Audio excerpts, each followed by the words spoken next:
The Prime Minister is in that aircraft. We're going to get you some more details. But right now, this is big breaking news coming in. The Prime Minister is in that Tejas aircraft.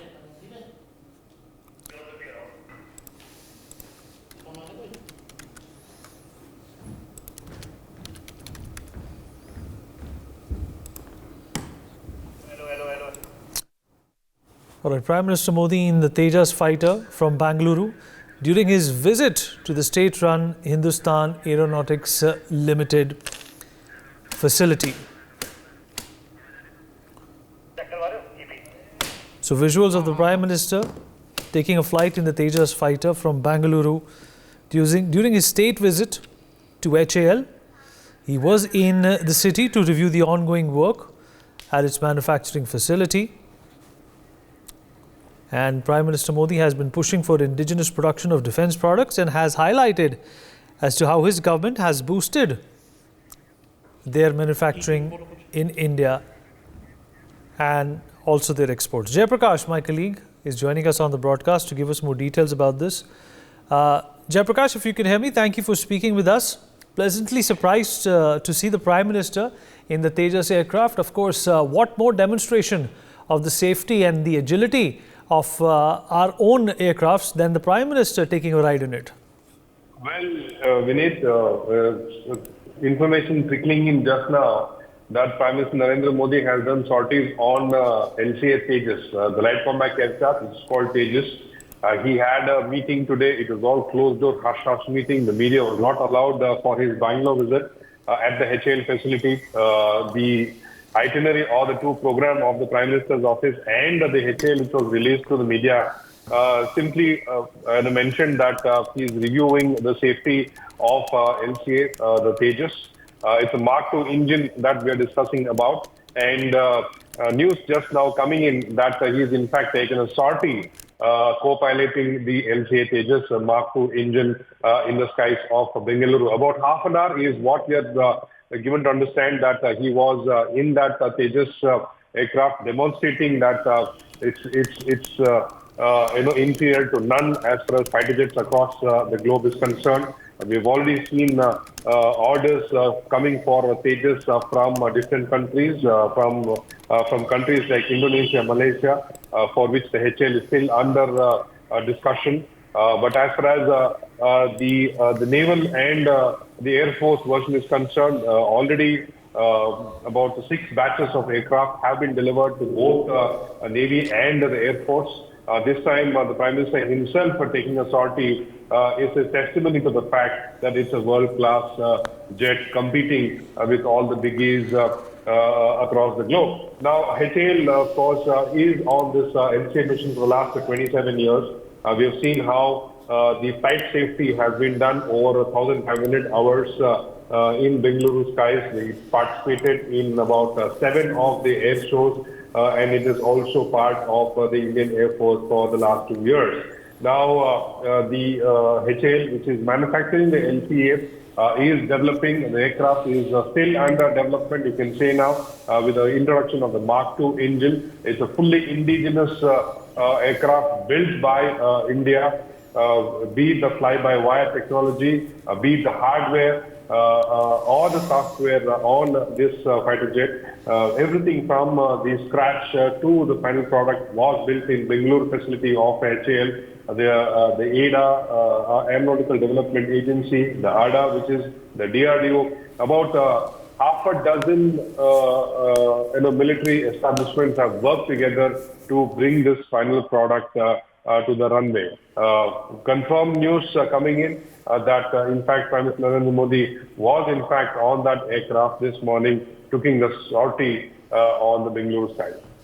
Jayaprakash, appreciate you joining us. Group Captain UK Devnath, defense expert, also with us on the show. Group Captain Devnath, thank you for speaking with us, sir. I hope you can hear me.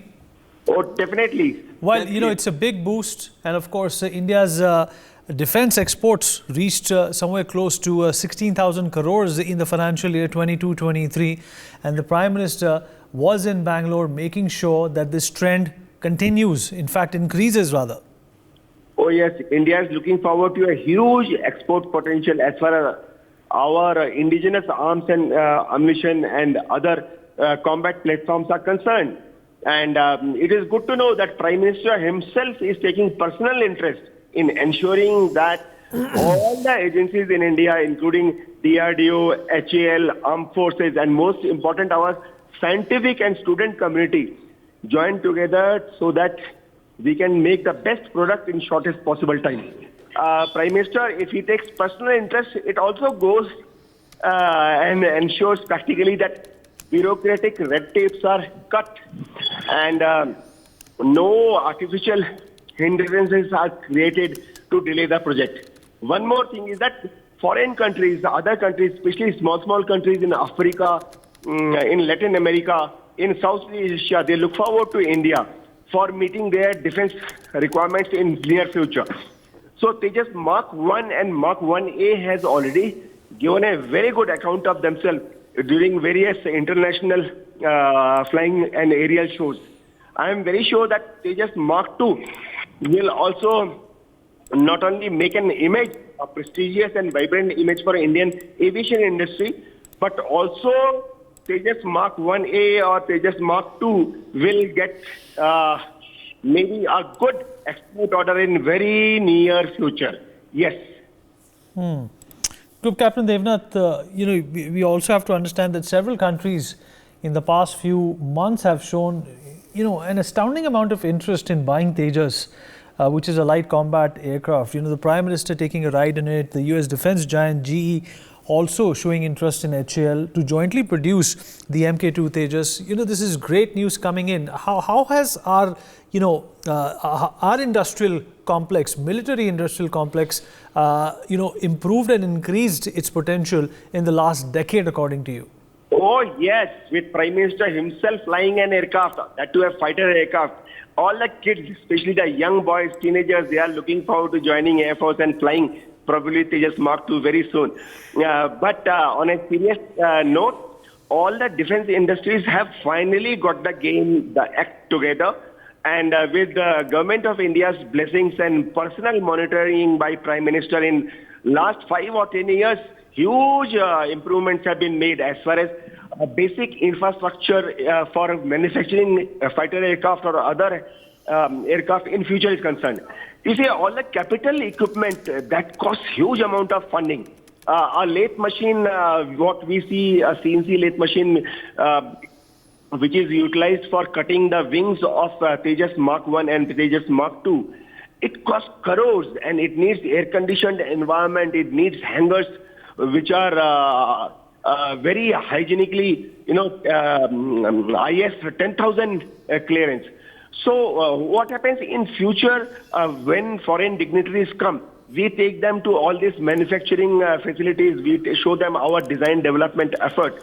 So probably we can look forward to good export potential in future. Only difficulty is practically, and I can say it on media is also, that when any foreign country tries to buy any capital equipment like say in this case a fighter aircraft from India, they are a little worried that those components which are supplied by other countries, suppose Tejas Mark II has got some American engine, then sometimes some countries are not so friendly with USA. So they don't want to buy an aircraft from us in which there is an US engine. So the political things creep in. But I am very sure that government of India and probably GE will influence the US government also. And such political short thinking, small countries will very soon get wiped up and develop a positive thinking for our products. All right. Major General G.G. Dwivedi, Global and Strategic Affairs expert, also joins us on the program. General Dwivedi, I hope you can hear me, sir. Yes, Vinit, I can hear you well. So this is a moment of great pride and achievement for India. It's not only the Prime Minister's confidence that exudes India's brimming defense export market, but it also showcases how India has turned the tide around by taking some very, very important decisions in the last few years. Yeah, Vinit, absolutely right, because, India was known to be a net importer of major defense equipment despite the fact that we have huge requirement within our country, but somehow or the other, we did not pay adequate attention to self-reliance, and Modi government since last about a decade, and particularly last couple of years, they have realized and they have given a big impetus and a momentum to self-reliance, because a nation can never have security, foolproof security, until you are self-reliant in your defense needs. And to that extent, I think HAL, I think Prime Minister has gone to the HAL, and we are looking at some big ticket manufacturing like light combat aircraft and the upgradation of the models. Then again, the helicopters. We are also looking at the new generation aircraft, LC Mark II. The point is, in this, 2-3 things are very important. First and foremost, you have to have an ecosystem. Means the complete industry, corporate, academia must chip in so that we develop an ecosystem. Second is credibility of the equipment. You see, the Chinese equipment lacks credibility, though they have done a lot of reverse engineering.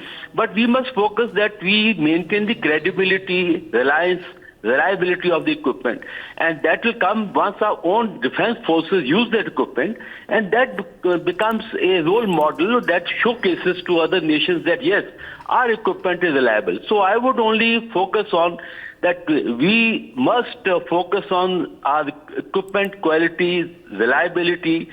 Progress may be slow.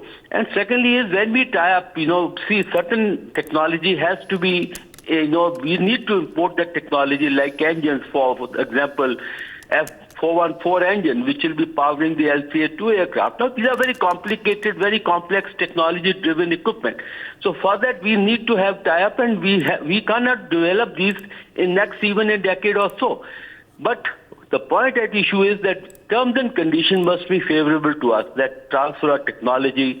If we want to sell the equipment to third country, then there should be no constraints. And more so, equipment is always sold to friendly countries, and today, America and India are on the same page. I don't think much of complication will come.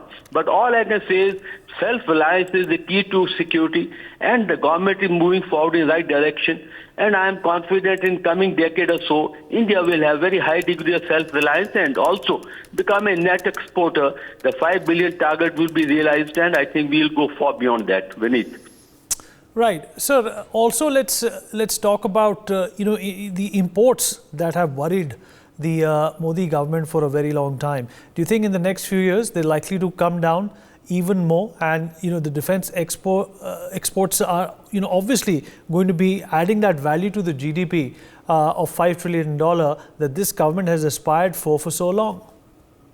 Absolutely, Vineet. It is two-way. One is that we are exporting, and secondly, we are cutting down the imports, because imports take off very huge chunk of our foreign exchange. In last couple of years, we have imported something like $20 billion of equipment. So simultaneously, both the things will progress. We will cut down on imports, save very precious foreign exchange. At the same time, we will be exporting and we will be earning foreign exchange.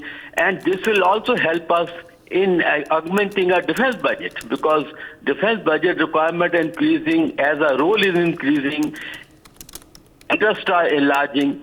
So therefore, it is two-way, that we cut down the imports and we also increase our exports. It is a simultaneous process. And in time to come, I am sure that with the impetus that is being given, and we have very friendly sort of relationship with major arms manufacturers, be it France, be it America, be it England. So therefore, I think the whole ecosystem currently is very favorable. We must exploit it, while Chinese have a disadvantage because they do not get the technology that we can get because of our good relationship with the major arm manufacturers.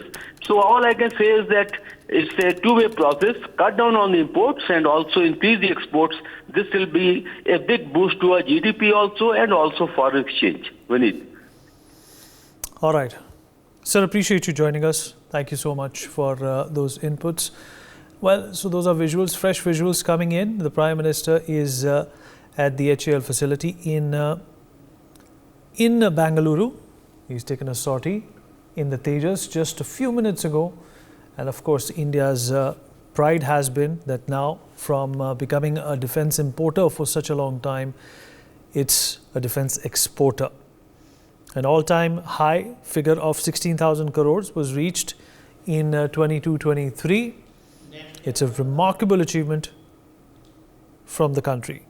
For more such videos, subscribe to the NewsX YouTube channel, hit the bell icon.